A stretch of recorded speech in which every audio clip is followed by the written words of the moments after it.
দায়িত্ব থাকাকালীন সময়ে গণহত্যার বিচারে প্রক্রিয়া শুরু করবেন। তিনি রাষ্ট্র সংস্কারের রোডম্যাপ জাতির সামনে হাজির করবেন।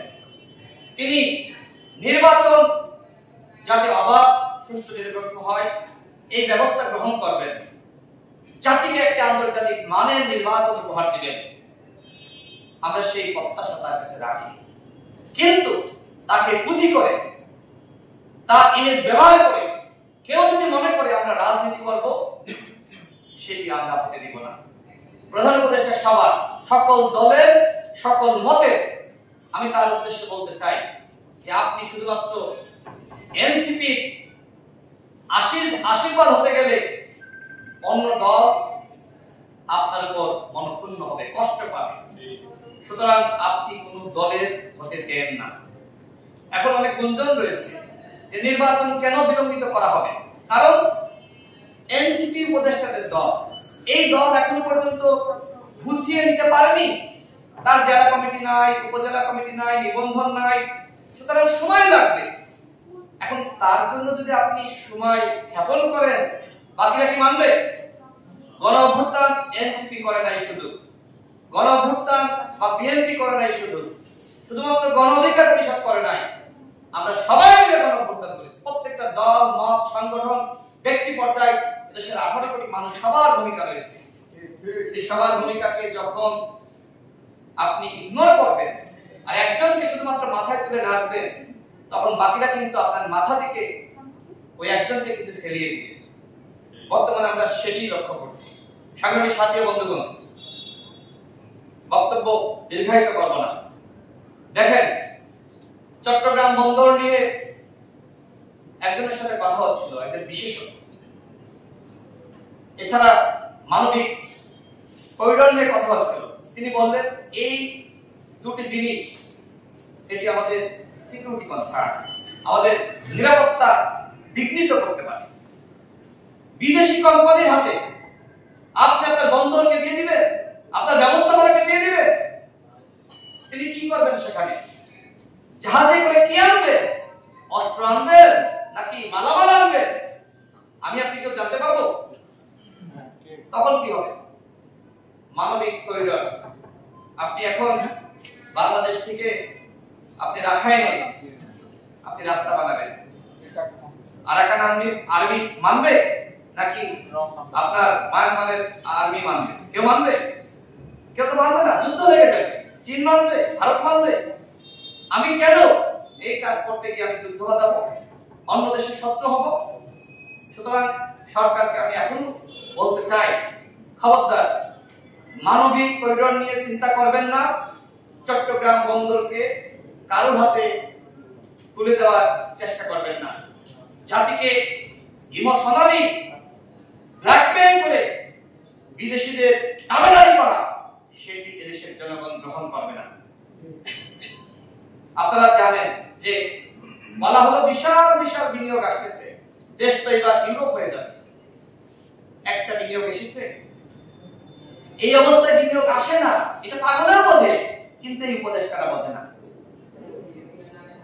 এই উপদেষ্টারা বোঝে না যে এই অবস্থায় কোনো বিনিয়োগ আসে না। তারা আমাদেরকে নতুন নতুন স্বপ্ন দেখাচ্ছে। আরে ভাই, যে স্বপ্ন আপনি পূরণ করতে পারবেন না, সেই স্বপ্ন জাতিকে কেন দেখান? মানুষকে যখন বড় স্বপ্ন দেখাবেন আর সেটি আপনি বাস্তবায়ন করতে পারবেন না, তখন মানুষ হতাশ হবে। সুতরাং যতটুকু পারবেন ততটুকু দেখান স্বপ্ন, যতটুকু বাস্তবায়ন করতে পারবেন। যে কারণে আজকে এই আলোচনা যে সংস্কার ও বাস্তবায়ন, ঐক্যমতের ভিত্তিতে রাষ্ট্র সংস্কার হতে হবে, একটি জাতীয় সনদ হতে হবে যেখানে প্রত্যেকটা দলের স্বাক্ষর থাকবে। দেখেন, আমাদের জাতীয় ঐক্যমত কমিশনের পক্ষ থেকে প্রত্যেকটা দলের কাছে প্রস্তাবনা দেওয়া হয়েছে। আমরা আমাদের দলের পক্ষ থেকে মোটামুটি প্রায় 90% আমরা একমত, আমরা জমা দিয়েছি এবং অন্যান্য দলও জমা দিয়েছে। কোন কোন জায়গায় তারা একমত না হয়ে বিশ্লেষণ করেছে বা ব্যাখ্যা দিয়েছে, আমরাও দিয়েছি। এখন একটি দলকে আপনি তৃতীয় স্থান নির্ধারণ করে দিচ্ছেন, হোয়াট ইজ দিস? আপনি জামাতের সাথে, জামাতের আহ্বানে জামাতের সাথে সংলাপ করলেন, বিএনপি 5 থেকে 7 দিন আগে জানিয়েছিল, যিনি বিএনপি স্থায়ী কমিটির সদস্য সালাউদ্দিন আহমেদ সাহেব, তিনি গণমাধ্যমে ফাঁস করে দিয়েছেন যে আমরা দেখা করতে চেয়েছি, আমাদের সাথে দেখা করেননি। জামাত দেখা করতে চেয়েছে, জামাতকে সাথে সাথে সাড়া দিয়েছে। তো এরপরে বিএনপির সাথে তো দেখা না করে আর উপায় নাই, দুইটা দলের সাথে দেখা করার সিদ্ধান্ত আমরা জানলাম, খুব ভালো কথা, বড় দুটি দল, আপত্তি নাই। কিন্তু গত পরশুদিন যে দলের সাথে বৈঠক হলো, পরের দিন আবার সেই একই দলের সাথে জামাত বিএনপি পরে 4 জন প্রতিনিধি হেঁটে হেঁটে যায়। দেখানো হচ্ছে তারা, তাদের গাড়ি নাই, টাকা নাই, খুব কষ্টে রাজনীতি করছে, হেঁটে হেঁটে তারা যমুনায় আসলো, মিডিয়াতে এসেছে, আসছে না? এইভাবে দেখানো হলো। কেন, কি উদ্দেশ্য? আপনাকে কে দায়িত্ব দিয়েছে, কে তৃতীয় হবে, কে দ্বিতীয় হবে, কে চতুর্থ হবে, সেই স্থান নির্ধারণ করে দেওয়া। অন্য দল চাইলে দেখা করতে পারে না। উপদেষ্টারা হয়েছেন একজন রাজমহলা, মানে চেয়ার পেয়ে তারা মনে করছেন যে এই চেয়ার আজীবনের জন্য, আমাকে আর এই চেয়ার থেকে কেউ সরাইতে পারবে না। হাসিনা এটা ভাবতো, লাভ হয়েছে? সুতরাং বলবো, সংস্কার করেন, জনগণের মতামত নিয়ে, দলগুলোর মতামত নিয়ে এককভাবে সিদ্ধান্ত নিলে সেটি কেউ মানবে না। কোন দলকে স্থান নির্ধারণ করে দেওয়া আপনাদের দায়িত্বের মধ্যে পড়ে না। সবার সাথে সমতা নির্ধারণ করেন, সাম্য ন্যায় বিচার সৃষ্টি করেন। ন্যায় বিচারের নামে আপনারাই তো অবিচার করছেন, ন্যায় বিচারের নামে আপনারা বৈষম্য বাড়াচ্ছেন। বৈষম্য কমেছে কোথাও? এই যে সচিবালয়ে কর্মকর্তারা আন্দোলন করছে, কেন? হঠাৎ করে কি এমন প্রয়োজন পড়লো যে একটি বিধান আপনাদেরকে জারি করতে হবে, এখনই করতে হবে? আলোচনা করতে পারতেন না? তাদের সাথে বসতেন, ডাকতেন, সংলাপ করতেন, এরপরে আপনারা বিধান তৈরি করতেন, কোনো সমস্যা হয়তো? কিন্তু আপনারা কি করলেন? হুট করে একটা সিদ্ধান্ত নিলেন। এনবিআরের ক্ষেত্রে একই অবস্থা হয়েছিল, হুট করে সিদ্ধান্ত নিল, এরপরে বাতিল করলো। তো এই যদি অবস্থা, আগে বুঝতে হবে যে এই সিদ্ধান্ত নিলে কি সমস্যা হতে পারে, এবং সেই সমস্যাগুলো আগে থেকে সমাধান করা সেই যোগ্যতা আপনাদের নাই। এক অযোগ্য ব্যক্তিদের মাধ্যমে এই উপদেষ্টা পরিষদ গঠিত হয়েছে। এই উপদেষ্টা পরিষদ আজকে আমাদের কাছে মনে হচ্ছে অভিশাপ। প্রধান উপদেষ্টাকে নিয়ে কারো প্রশ্ন না, আমরা তাকে শ্রদ্ধা করি, ভক্তি করি, কিন্তু একজন ব্যক্তি পারফরম্যান্সের মাধ্যমে কোনোভাবে খেলায় জেতা যায় না। তিনি হয়তো সাময়িক উত্তেজনা সৃষ্টি করতে পারেন, মানে জেতার একটি অবস্থা তৈরি করতে পারেন 4 ছক্কা মেরে। প্রধান উপদেষ্টা মাঝে মধ্যে 4 ছক্কা মারতেছেন, মনে হচ্ছে আমরা জিতে যাব, রাষ্ট্র সংস্কার হবে, গণহত্যার বিচার হবে। কিন্তু বাকিদের পারফরম্যান্স কোথায়? বাকি উপদেষ্টাদের কাজ কোথায়? কোন কাজ দৃশ্যমান আছে? অনেক উপদেষ্টার নাম এখনো পর্যন্ত এখানে অনেকে বলতে পারবে না, পারবে না? অনেক উপদেষ্টার নাম আমিও জানি না, আপনিও জানেন না, কি কাজ করতেছে সেটাও জানি না। এইভাবে তো ভাই হয় না।